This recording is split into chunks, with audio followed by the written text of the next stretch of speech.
Oke, assalamualaikum warahmatullahi wabarakatuh. Kembali lagi ke Dukom Tutorial. Oke, pada kesempatan kali ini saya akan membahas tentang soal CPNS dan P3K untuk tes wawancara kebangsaan atau TWK ini ya. Nah, jadi di sini saya akan membahas soal yang bakal muncul di tes CPNS dan P3K. Sebelum kita lanjutkan, jangan lupa tekan tombol subscribe, like, dan komen. Check it out.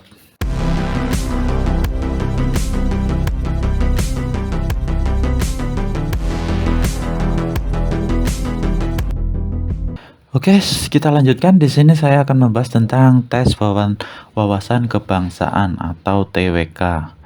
Nah, soal nomor pertama ya.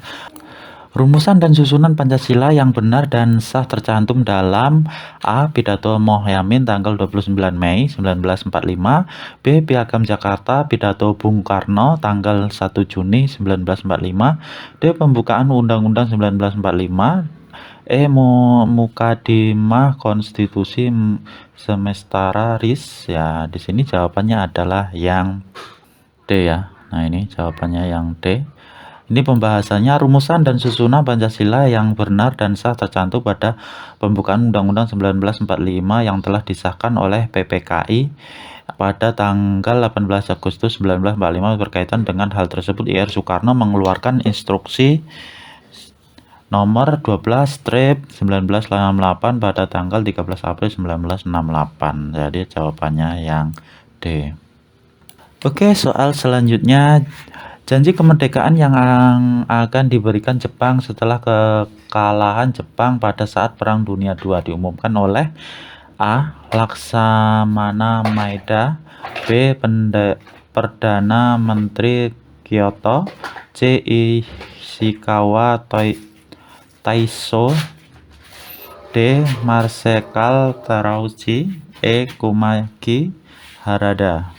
Nah, di sini pembahas jawabannya adalah yang B ya. Jawabannya yang B. Bahasanya janji kemerdekaan Indonesia yang akan diberikan oleh Jepang setelah kekalahan Jepang pada Sekutu diumumkan pada Perdana Menteri Kyoto pada tanggal 7 September 1944. Nah, jadi jawabannya yang D. B. Oke, soal selanjutnya. 12. Interaksi masyarakat yang berorientasi ke atas sangat mementingkan hubungan yang formal dan bersifat impersonal. Gambaran tersebut merupakan etos kebudayaan masyarakat.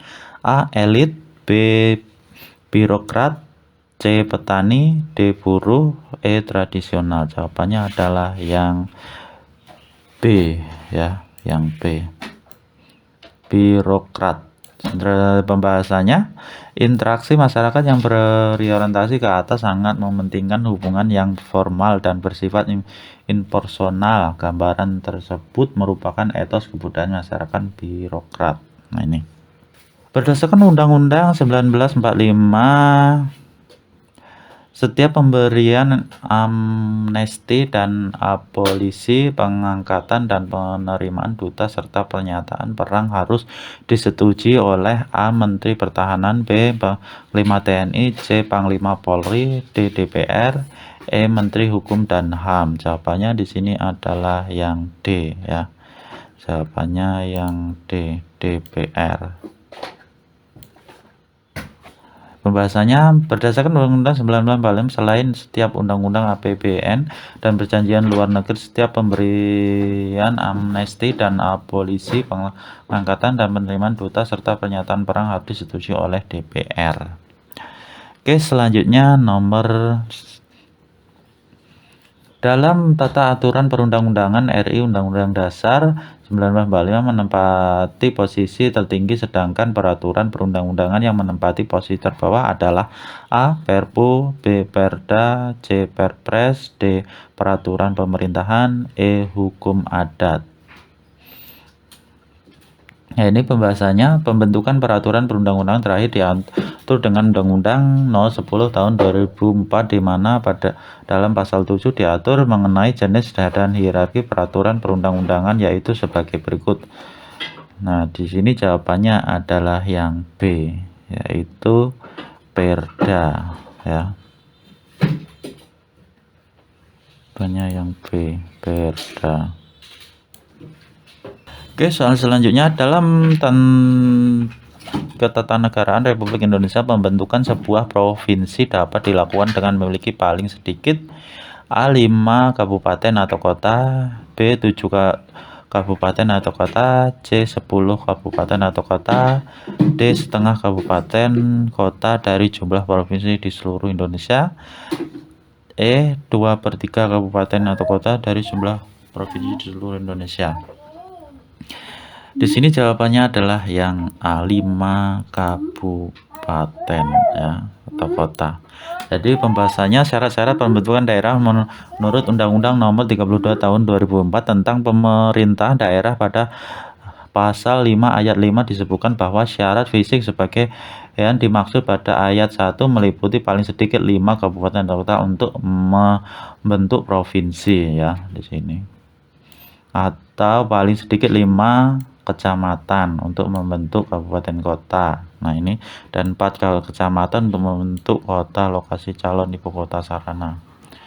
Oke, selanjutnya di sini soal terakhir, sumber hukum dari keputusan hakim terdahulu yang dijadikan dasar keputusan oleh hakim-hakim lain dalam memutuskan perkara yang sama disebut statute, custom, jurisprudensi, teori, dan doktrin.